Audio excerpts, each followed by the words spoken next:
ಕನ್ನಡ ಕಹಳೆ, ಇದು ಕನ್ನಡ ಕಣ್ಮಣಿಗಳ ನೆಲೆ.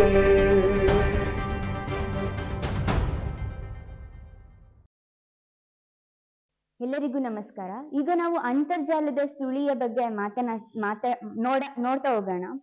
ಮೊದ್ಲಿಗೆ ಅಂತರ್ಜಾಲ ಅಂತ ಅಂದ್ರೆ ಏನಂದ್ರೆ ನಾವು ಒಂದ್ ಕಡೆಯಿಂದ ಇನ್ನೊಂದ್ ಕಡೆ ಅಥವಾ ಒಂದ್ ಸಮಯ ವಿಚಾರ ವಿನಿಮಯ ಮಾಡೋದಾಗಿರ್ಬೋದು, ಜಗತ್ತಿನ ಎಲ್ಲಾ ಮೂಲಗಳನ್ನ ಕನೆಕ್ಟ್ ಮಾಡೋದಾಗಿರ್ಬೋದು, ಇದು ಅಂತರ್ಜಾಲ ಅಂತ ಹೇಳ್ಬೋದು.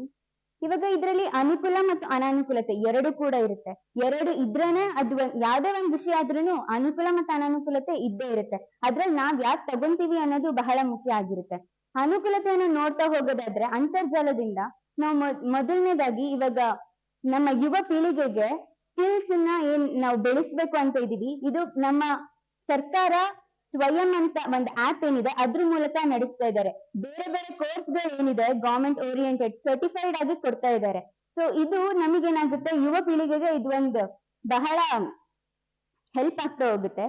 ಜೊತೆಗೆ ನಾವು ಇವಾಗ ಅದ್ರದ್ದು ಅನಾನುಕೂಲತೆ ಅಂತ ನೋಡೋದಾದ್ರೆ ನಾವು ಇವಾಗ ಬಹಳ ಮಾಹಿತಿ ಸೋರಿಕೆಗಳಾಗುತ್ತೆ. ನಾವ್ ಎಲ್ಲೇ ಹೋದ್ರು ಏನೇ ಮಾಡಿದ್ರು ಒಂದ್ ಸ್ಟೇಟಸ್ ಹಾಕ್ಬೇಕು, ಸ್ನಾಪ್ ಹಾಕ್ಬೇಕು.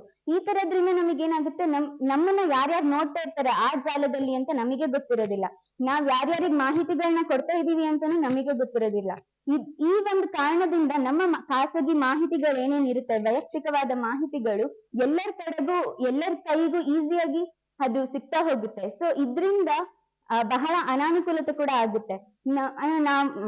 ನಮ್ದು ಗೆಳೆಯರು ಒಬ್ರಲ್ಲಿ ಆಗಿದ್ದೇನಪ್ಪಾ ಅಂತಂದ್ರೆ, ಅವರು ಲಿಂಕ್ಡ್ಇನ್ ಅನ್ನೋ ಆಪ್ ಅಲ್ಲಿ ನಾವು ಹಾಕ್ತಿವಿ, ನಾವು ಯಾವ್ದಾದ್ರು ಒಂದ್ ನಮಗೆ ಉದ್ಯೋಗ ಅವಕಾಶಕ್ಕಾಗಿ ಇರೋಂತ ಆಪ್ ಅದು ಲಿಂಕ್ಡ್ಇನ್. ಆ ಆಪ್ ಅಲ್ಲಿ ನಮ್ಮ ಒಂದ್ ಪ್ರೊಫೈಲ್ ರೆಸ್ಯೂಮ್ ಏನ್ ಹಾಕ್ತಿವಿ ಅದನ್ನ ನೋಡ್ಬಿಟ್ಟು ಬೇರೆ ಈ ಫಿಶಿಂಗ್ ಮಾಡೋರು ಇರ್ತಾರೆ, ಈ ತರ ಬೇರೆ ಅದ್ರ ದುರುಪಯೋಗ ಪಡ್ಕೊಳ್ಳೋರು ಏನಿರ್ತಾರೆ ಅದ್ರಿಂದ ಮಾಹಿತಿನ ಕಲೆಕ್ಟ್ ಮಾಡ್ಕೊಂಡ್ಬಿಟ್ಟು ನಮ್ಮ ಹತ್ರ ಇರುವಂತಹ ಒಂದು ಹಣವನ್ನ ಅವರು ಅಪಹರಿಸೋದಾಗಿರ್ಬೋದು, ಈ ತರ ಒಂದು ಕೆಲಸ ಕಾರ್ಯಗಳನ್ನ ಕೂಡ ಮಾಡ್ತಾ ಇದ್ದಾರೆ. ಹೀಗೆ ಅನುಕೂಲ ಮತ್ತು ಅನಾನುಕೂಲತೆ ಎರಡೂ ಇದೆ. ನಾವ್ ಹೇಗ್ ಬಳಕೆ ಮಾಡ್ಕೊಂತೀವಿ ಅನ್ನೋದು ತುಂಬಾ ಮುಖ್ಯ ಆಗಿರುತ್ತೆ. ಧನ್ಯವಾದಗಳು.